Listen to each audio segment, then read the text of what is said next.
13वां chapter है दोलन, और अंग्रेजी में इसको क्या बोलते हैं, ऑसिलेशन।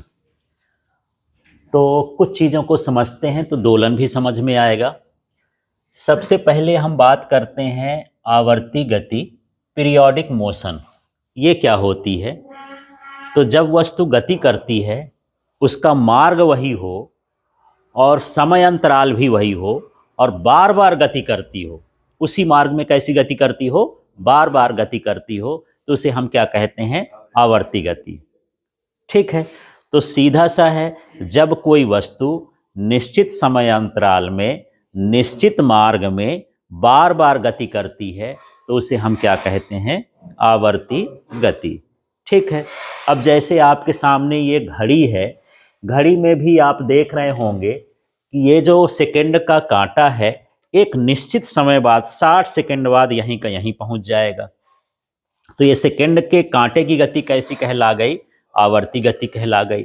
जब यहाँ पहुंचेगा फिर से गति करेगा, उसी मार्ग में कर रहा है, उतने समय में ही कर रहा है, तो ये क्या कहला गई, आवर्ती गति। इसी तरह से ये जो हमारा घंटे का कांटा है, ये 12 घंटे में यहाँ पहुँचेगा, फिर चक्कर लगाएगा तो फिर 12 घंटे में पहुँचेगा। इसका भी निश्चित समय है एक चक्कर पूरा करने के लिए, मार्ग भी निश्चित है। ये गति क्या हो गई, आवर्ती गति हो गई।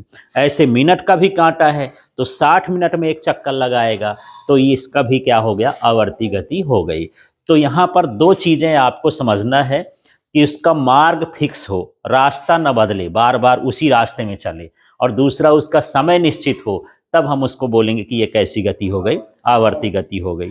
ऐसे बहुत सारे उदाहरण हैं, जैसे मान लो हमारी पृथ्वी है और सूर्य के चारों तरफ क्या लगाती है, चक्कर लगाती है, उसी मार्ग में लगाती है, मार्ग में परिवर्तन नहीं हो रहा है, और 365 दिन 6 घंटे उसको लगते हैं, तो 365 दिन 6 घंटे हर बार लगते हैं, तो उसका समय भी फिक्स है, मार्ग भी फिक्स है, इसलिए वो क्या हो गया, एक तरह की आवर्ती गति हो गई।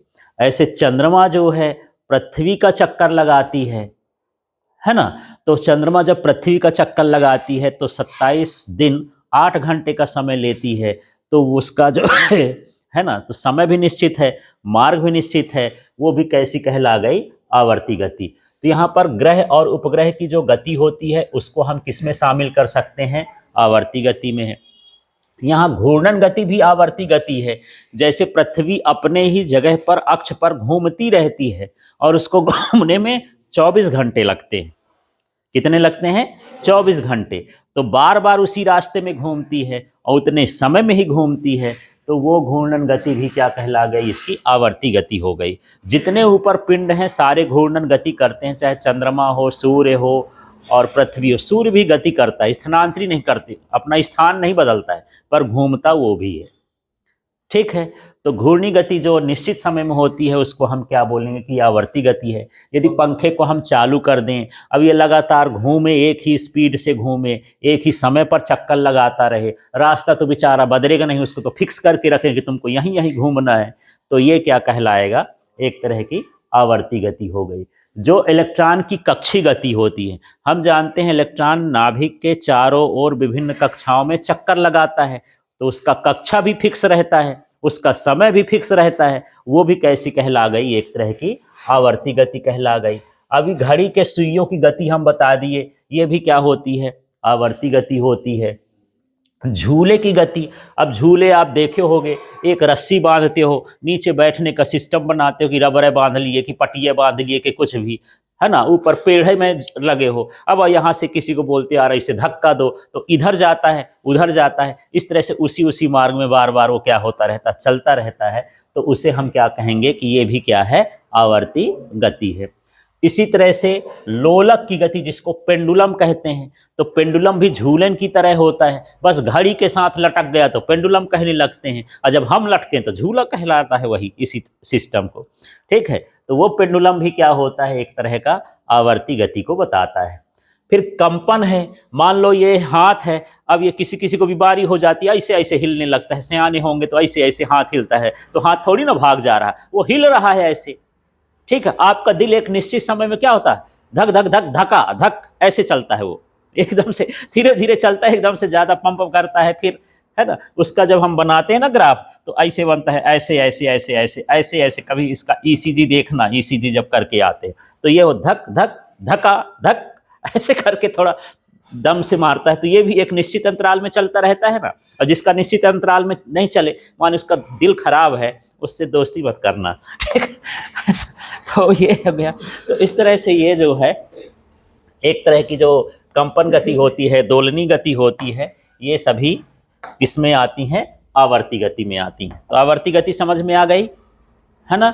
तो क्या हो गया, जब वस्तु निश्चित मार्ग में निश्चित समय में बार बार गति करती या उस गति की पुनरावृत्ति करती है, जो भी शब्द आ जाए उसे हम क्या कहेंगे? आवर्ती गति। अब आवर्ती गति में ही एक प्रकार है दोलनी गति, इसी का एक भाग है ना। दोलन का मतलब ये है कि यदि कोई वस्तु अपनी माध्य स्थिति से, माध्य स्थिति का मतलब बीच वाली स्थिति से, जैसे मान के चलो कि यहाँ पर मैं ये एक सरल लोलक बनाया हूँ, यहाँ कुछ धागा से ऊपर कहीं बांध दिए और नीचे एक ठो गेंद बांध दिए। अब इस गेंद को मैं इधर से झुलाया, ऐसा ऐसा मटक रहा। पहले गेंद शुरू में कहाँ रही होगी? बीच में। अब जब हम इसको यहाँ ले गए और छोड़ दिए तो ऐसा ऐसा हिलने लगी, है ना। तो ये जो बीच की स्थिति है, ये कौन सी स्थिति कहला गई? माध्य स्थिति। तो माध्य स्थिति के इधर उधर जब गति होती है तो हम उस गति को क्या बोलते हैं? दोलनी गति। ठीक, मैं यहाँ पर खड़ा हो जाऊं बीच में, अब मान लो 1 मीटर आगे जाऊं, 1 मीटर कहाँ जाऊं? पीछे जाऊं। यहाँ से आगे, फिर यहाँ जाऊं पीछे, फिर यहाँ पर आगे जाऊं। ये एक तरह का दोलन हो गया। इधर उधर जाना माने क्या हो गया? दोलन हो गया। तो उसे हम क्या कहेंगे कि ये कौन सी गति हो गई? दोलनी गति। एक सिंपल सा ये सिर ही है, ऐसे कर रहे, ऐसे कर रहे, बीच का ये माध्य स्थिति कहलाया। माध्य स्थिति के इधर, माध्य स्थिति के उधर। तो ये इधर और उधर जो जा रहा है वही क्या कहलाया? दोलनी गति कहला गया। ठीक है। तो दोलनी गति में क्या होता है? माध्य स्थिति के इधर उधर वस्तु जाती है। तो यहाँ पर देख लेते हैं वह गति जिसमें वस्तु माध्य स्थिति के इधर उधर गति करती है, उसे हम क्या कहते हैं? दोलनी गति कहते हैं। इसमें उदाहरण देख सकते हैं, सरल लोलक, सिंपल पेंडुलम। यहाँ नया शब्द लोलक तो थोड़ा गड़बड़ लग रहा है, लेकिन है वो क्या? पेंडुलम, है ना। तो पेंडुलम भी लिख सकते हो वहाँ पर हिंदी से। तो ये पेंडुलम होता है कि यदि जैसे हम यहाँ पर कुछ रस्सी से बांध के ऐसे ऐसे झुला रहे हैं, गेंद ही झुला दिए, तो वो क्या बन गया? पेंडुलम बन गया। तो इसकी जो गति होती इधर उधर ना होती है, इसलिए ये क्या कहलाएगी? दोलनी गति कहलाएगी। झूले की गति, तो झूला वो वाला, ऐसे नहीं कि जो सर हम मेला में गए तो ऐसे चक्कर वाला झूला, ये वाला नहीं, जो इधर उधर झूलता है वो वाला झूला, है ना। उस झूले को तो ऐसे तो छोटे में सब कोई झूले हो गए, हम तो उसमें बांध लेते थे अपने पेड़ ओढ़ में और फिर बैठ बना लेते थे, फिर झूलते थे, धक्का मारो यार हमको, ठीक है। ऐसा सब लोग किए हो गए। तो ये झूले की गति क्या होगी? एक तरह की दोलनी गति। पानी में यदि नाव चलती है तो नाव भी ऐसे ऐसे ऐसे ऐसे हिलती डुलती रहती है, थोड़ा थोड़ा, या ऐसे ऐसे हिलती डुलती है ना। पानी में नाव बराबर यदि बैठोगे आप तो ऐसे नहीं कि रोड जैसे सीधे सीधे जा रही, थोड़ी मटकती हुई चलती है, डांस करती है वो भी वहां पर, है ना। तो जब इधर उधर वो करती है, वो भी कैसी गति कहला गई? दोलनी गति कहला गई। ठीक है। सिलेंडर के अंदर पिस्टन की गति, जितने भी इंजन बने होते हैं उसमें सिलेंडर और पिस्टन लगा होता है। सिलेंडर क्या होता है? जैसे गिलास जैसे कोई चीज हो तो हम उसको क्या बोलेंगे? सिलेंडर। और उसके भीतर हम एक रबर जैसे हवा भरने के लिए पंप जैसे नहीं लगा लेते, वो ऊपर खींचते हैं नीचे खींचते हैं, वो उसका क्या कहलाता है? पिस्टन, है ना। जब आपको डॉक्टर जो है सुई लगाता है तो जो जिसमें दवाई भरता है वो कहलाया सिलेंडर, और जिससे दबाता है, ठूंसता है कि घुस जाए दवाई, वो क्या कहला गया? उसका पिस्टन। ठीक है। तो यहाँ पर ये पिस्टन है। तो जब मशीनें चलती हैं तो उन मशीनों में यहाँ पर जो हवा और गैस वैस होती है वो जलती है, जिसके कारण ये पिस्टन कहाँ होता है? एक बार नीचे आता है, फिर कहाँ जाता है? ऊपर जाता है। जब गैस सिकोड़ देता है तो आग जल जाती है, जब जल जाती है तो फैलती है, तो पिस्टन कहाँ चला गया? ऊपर। फिर ये नीचे आया तो फिर गैस को जलाता है ना। तो इस तरह से ये जो पिस्टन होता है ये बार बार ऊपर नीचे होता रहता है। तो इस तरह की गति भी क्या कहला गई? दोलनी गति हो गई। समझ में आ गया? तो मुझे बताओ कि क्या हर दोलनी गति आवर्ती गति होगी? हर दोलनी गति आवर्ती गति होगी? ये सभी आवर्ती गति में भी हैं, क्योंकि वही जगह पर वो सभी निश्चित समय में। और क्या हर आवर्ती गति दोलनी गति होगी? नहीं होगी। है ना, क्योंकि यदि ये तो ग्रहों की गति है, वो चक्कर लगा रहा है, इधर उधर थोड़ी हो रहा है ना। तो यहां पर यह भी है कि हर दोलनी गति आवर्ती गति होती है, लेकिन हर आवर्ती गति दोलनी गति नहीं होती है। ठीक है, अब हम यहां पर बात करते हैं सरल आवर्त गति या सरल दोलनी गति। ये क्या होती है? इसमें भी वस्तु माध्य स्थिति के इधर उधर गति करती है, पर मार्ग कैसा होता है? सरल रेखा होता है ना। तो वह गति जिसमें वस्तु माध्य स्थिति के इधर उधर गति करती है, किसमें करती है? सरल रेखा में। अब देखो, यदि मैं झूला झूला रहा हूं तो झूला ऐसे गया और फिर यहां से ऐसे आया, ये सरल रेखा है क्या? टेढ़ी की रेखा है, टेढ़ी टेढ़ी ना है, ये सरल रेखा नहीं है, तो हम इसको दोलनी गति कहेंगे। अब मान लो कोई बिल्कुल सीधे जाए और सीधे आए, तब हम उसको क्या बोल देंगे कि ये क्या है? सरल आवर्त गति है ना। तो सरल आवर्त गति, इसमें तीनों में कौन सी सरल आवर्त गति हो सकती है यार, जो सरल रेखा में चलती हो? कौन सी वाली? ये वाली। इसमें पिस्टन जो है नीचे जाएगा, एक सीधे रास्ते से जा रहा है, और सीधे रास्ते से ही कहां आ रहा है? ऊपर आ रहा है। इसका मार्ग तो टेढ़ा हो गया। ठीक है, तो हम उसे क्या बोलते हैं? सरल आवर्त गति बोलते हैं। इसमें जो वस्तु का विस्थापन होता है, माने वस्तु जो यहां से ऊपर नीचे जा रही है, उसको हम क्या बोलेंगे? विस्थापन। तो बल के अनुक्रमानुपाती होगा, जितना बल लगाओगे उतने उसमें विस्थापन होगा, है ना। जैसे हम मान लो साइकिल चलाते हैं, धीरे धीरे पैडल मारेंगे तो धीरे धीरे चलेगी, तो कम दूरी तय करेगी। बढ़िया तान तान उसमें मारना पैडल, तेज तेज चलेगी तो ज्यादा विस्थापन हो जाएगा। माने जितना बल लगाओगे विस्थापन भी उतना ज्यादा होगा। ठीक है, तो इसमें विस्थापन जो है वो बल के क्या होता है? समानुपाती होता है। उसकी दिशा कहाँ की ओर होती है? माध्य स्थिति की ओर। यदि आप झूला भी झूलते हो, छोड़ देते हो, तो किधर आना चाहती है? बीच में। माने बल की दिशा कहाँ की ओर है? बीच में। आप झुला करके छोड़ दो तो झूलते न रहेगा कि वहां किनारे टंग जाएगा, कहाँ आएगा? बीच में। माने बल जो है कहाँ की ओर लगता है? बीच की ओर, माध्य स्थिति की ओर लगता है। तो ये सरल आवर्त गति होती है। अब देखो सिलेंडर में पिस्टन की गति, ये सिलेंडर है, बाहर का भाग क्या कहलाया? सिलेंडर, और जो ये ऊपर नीचे हो रहा है ये क्या कहलाया? पिस्टन। इसकी गति को हम क्या मानेंगे कि ये कौन सी गति है? सरल आवर्त गति। घर्षणहीन तल में स्प्रिंग से जुड़े गुटके की गति। गुटका जानते हो? खाए हो? नहीं खाए हो? अच्छा, हाँ, दो चीजें होती हैं, एक होती है गुटका और एक होती है गुटखा।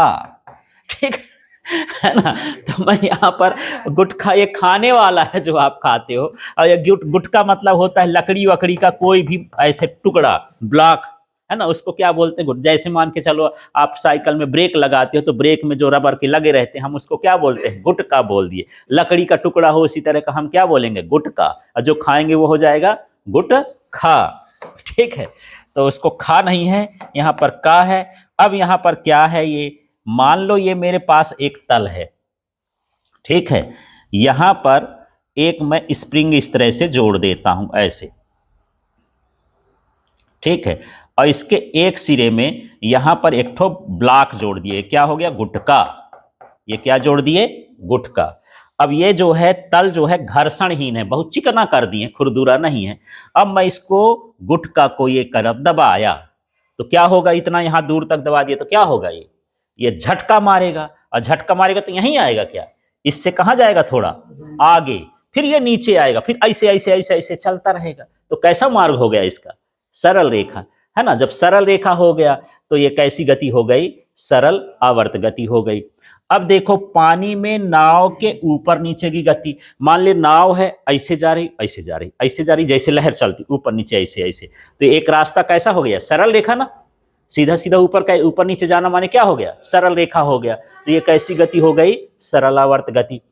अल्प विस्थापन में सरल लोलक की गति, ये सरल लोलक जो है यहीं तक जाए तो भाई ये टेढ़ी लाइन ना है, जब पास में रहेगा बिल्कुल पास में तो कैसा रहेगा? सीधा, है ना। तो यदि अल्प विस्थापन हो, थोड़ा सा जाए, तब हम इसको भी क्या मान सकते हैं कि ये सरल आवर्त गति है। ज्यादा हुआ तो कौन सी गति कहलाएगी? दोलनी। और बिल्कुल थोड़ा हुआ तो क्या हो गया? ये सरल आवर्त गति। यहां पर और देखते हैं तो सरल लोलक की गति कब सरल आवर्त गति होती? जब विस्थापन कैसा हो? कम हो। व्यास के सिरों पर वृत्ति गति। मान लो यहां पर आप सेंटर में खड़े हो गए, एक रस्सी बांध दिए, इस रस्सी में पत्थर बांध दिए, अब ऐसा ऐसा करके पत्थर को क्या कर रहे हो, घुमा रहे हो, तो ये एक बार पत्थर यहां दिखेगा और एक बार कहां दिखेगा, यहां। वैसे बहुत जगह दिखेगा, पर आपको देखना नहीं है। मैं आपको खड़ा कर दूं कि पत्थर को तुमको ये देखना है कि यहां आया, यहां आया, यहां वहां भर देखना है। तो ये हो गया, ये बीच वाला इसका क्या कहला गया, माध्य स्थिति। अब माध्य स्थिति के इधर गति है और इधर गति है, माने व्यास के सिरों पर देखोगे तब वो क्या गति हो जाएगी, सरल रेखा हो जाएगी। हर जगह देखोगे तो सरल रेखा नहीं, तब कौन सी गति कहलाएगी, आवर्ती गति, है ना। पूरा देखोगे तो कौन सी गति कहलाएगी, आवर्ती, और केवल व्यास के सिरों पर देखोगे तो वो क्या हो जाएगी, सरल आवर्त गति कहला जाएगी। क्लियर हो गया इतना। तो इस तरह से ये गतियां होती हैं।